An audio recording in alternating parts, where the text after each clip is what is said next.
No hay nada mejor para aprender una materia que empezar observando a aquellos que han dominado esa materia y que se han constituido en nuestros maestros, precisamente por eso. Dentro de la teología evangélica, y por teología evangélica aquí estoy pensando lo que principalmente se hizo en el siglo XX como teología evangélica. Para los evangélicos en Latinoamérica, si tuviéramos que preguntar quiénes eran o fueron estos maestros de teología sistemática, varios nombres vienen a la mente. Para nosotros, por ejemplo, en el contexto del Seminario Teológico Centroamericano, tenemos nombres como el de Louis Sperry Chafer y su teología sistemática. Tenemos un teólogo sistemático haciendo teología sistemática. Hay nombres como el de Charles Ryrie también, que fueron hombres que escribieron, si bien Charles Ryrie no escribió propiamente una teología sistemática extensa, sí escribió bosquejos, síntesis, teología básica, por ejemplo, que nos revela también los elementos constitutivos de su manera de hacer teología. Junto con él en la escuela dispensacional aparecen otros, pero a nivel puramente de teología sistemática, quizás sean los dos nombres que más han sonado en medios dispensacionales, inclusive en Latinoamérica. Junto con él, con ellos, tenemos otros nombres a nivel de teólogos sistemáticos, quizás en Latinoamérica y en España, Francisco Lacueva, algún tiempo profesor del Seminario Teológico Centroamericano también, escribió hace ya varias décadas este curso de teología evangélica, en donde pues él es uno de los mayores contribuyentes, escribe varios tomos de esto. Junto con él aparecen José Grau, compartiendo algunos tomos. Ahí hay de parte de José Grau hay una introducción a la teología que también vale la pena revisar. Francisco Lacueva escribió varios tomos, el de la Iglesia, el del Señor Jesús. José Grau y Lacueva escriben un tomo diferente de escatología, mientras José Grau lo hace desde una perspectiva mileniar. Francisco Lacueva toma una posición premilenarista. Nombres que pueden ayudarnos a pensar cómo se hace teología evangélica y que valdría la pena observar. En el lado puramente reformado, quizás el nombre que más suena entre aquellos que empezamos a leer teología ya hace varias décadas era el nombre de Luis Berkov, con su teología sistemática y luego con el pequeño librito sobre introducción a la teología, que aun cuando era pequeño comparado con su teología sistemática, era un librito más denso, un librito que sinceramente a nivel de primer grado o de introducción a la teología a muchos nos parecía demasiado pesado. En realidad era una introducción a teología diseñada para leerse después de haber leído la teología sistemática de Berkov. ¿Cómo hacen teología estos hombres? ¿Cómo hace teología el área reformada propiamente? Estoy pensando principalmente en español, aunque obviamente estos hombres han escrito en inglés.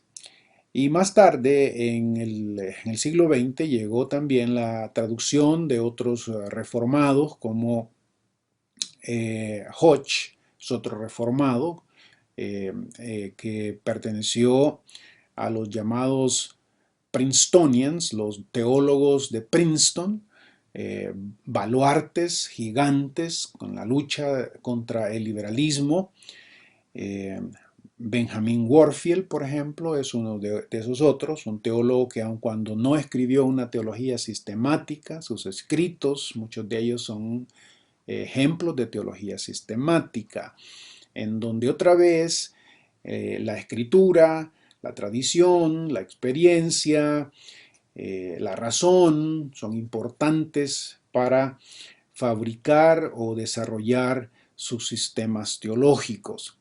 El sistema teológico normalmente está constituido ya sea en el área puramente reformada, como el área dispensacional, está constituido por un elemento central que guía, que aglutina, agrupa todos los demás temas dentro del saber bíblico.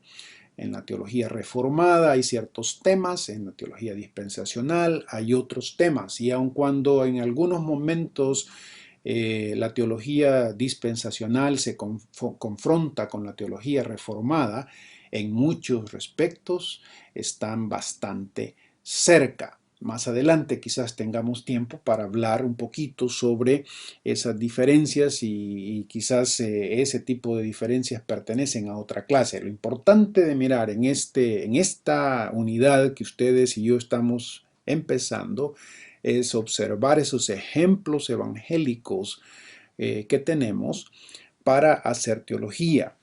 Yo les he incluido dentro de sus lecturas la teología sistemática de Garrett, que es un teólogo sistemático de corte bautista, uno de los más importantes de la segunda parte del siglo XX.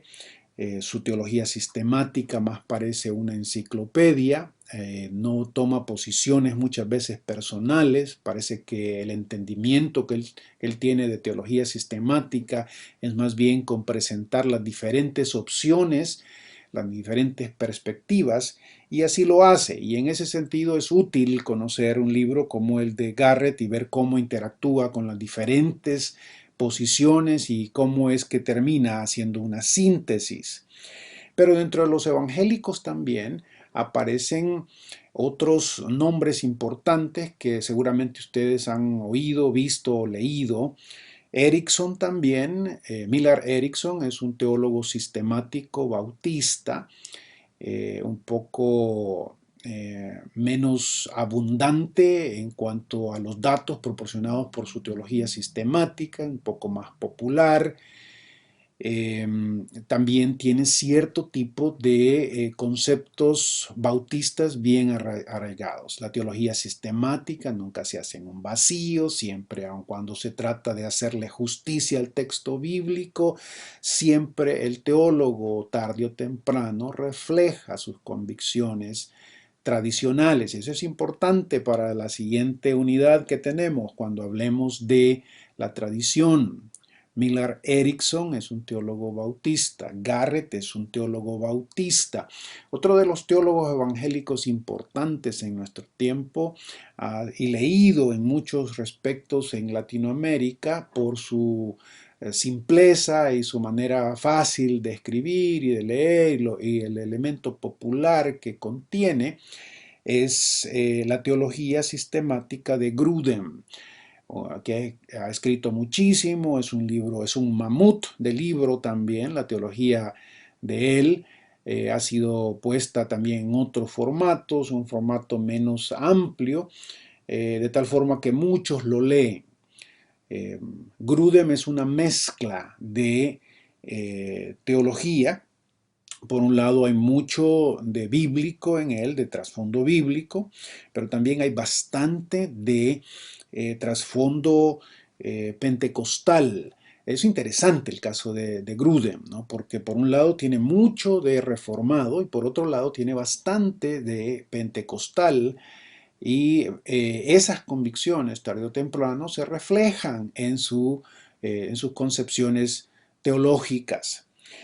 Frecuentemente cuando he enseñado teología sistemática en los seminarios donde he estado, no me gusta ocupar a Grudem en un nivel más avanzado, porque si ustedes lo leen, si leen la parte, si por por alguna cuestión tienen a la mano la teología sistemática de Grudem, se darán cuenta que a nivel de método teológico es muy poco lo que dedica, es muy poco lo que habla.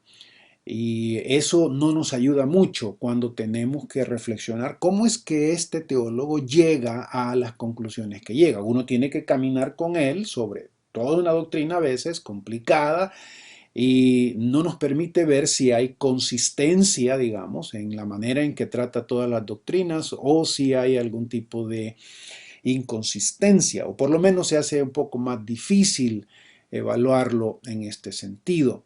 Por eso prefiero que a un nivel más básico leamos a Garrett, leamos a Erickson, leamos a Schaeffer inclusive, aun cuando ya tienen sus años de existencia como teólogos o como sus obras como teologías evangélicas.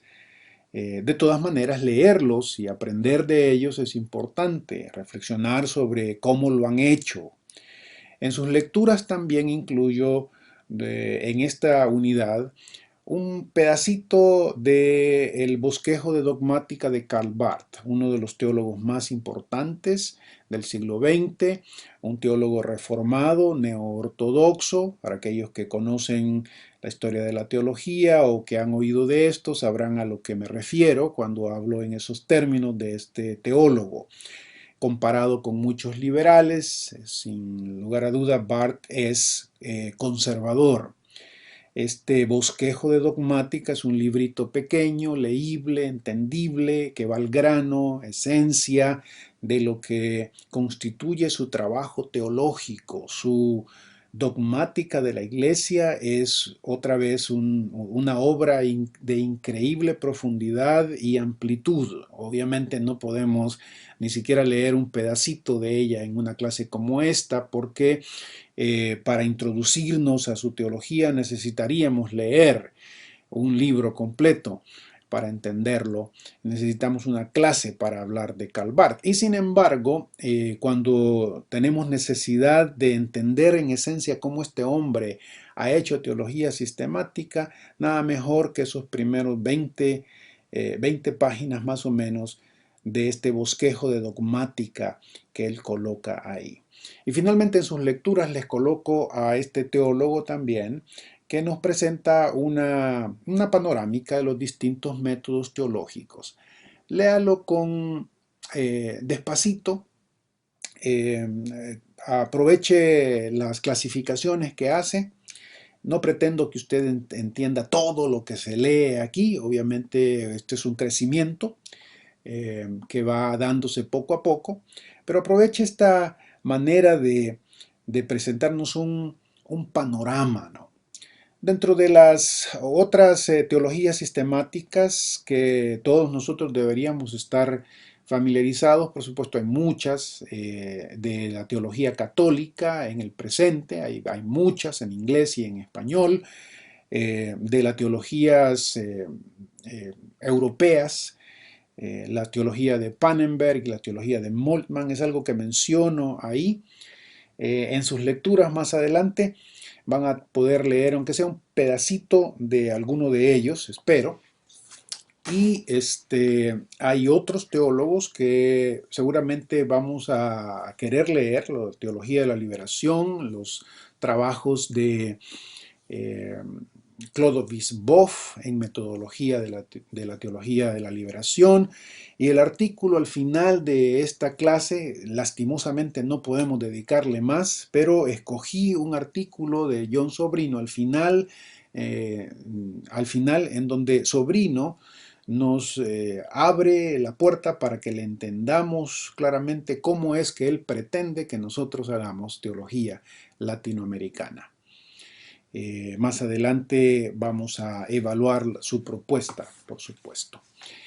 Hermanos, estas son la primera unidad. Otra vez tiene el propósito de que usted se familiarice con el campo de estudio, las diferentes temáticas que se cubren, trate de ser abarcador, mire bibliografía, vea los nombres mayores que aparecen en estas muestras de de teología y mantengamos la conversación. Estoy pensando cómo hacer nuestra clase un poquito más viva. En esta semana que ustedes estarán viendo este video, estoy visitando Brasil en una conferencia teológica. Sin embargo, para las próximas semanas estoy pensando en mirar cómo podemos tener un tiempo de interacción en vivo, si es posible. Hermanos, que el Señor me los bendiga. Sigamos adelante con nuestra clase.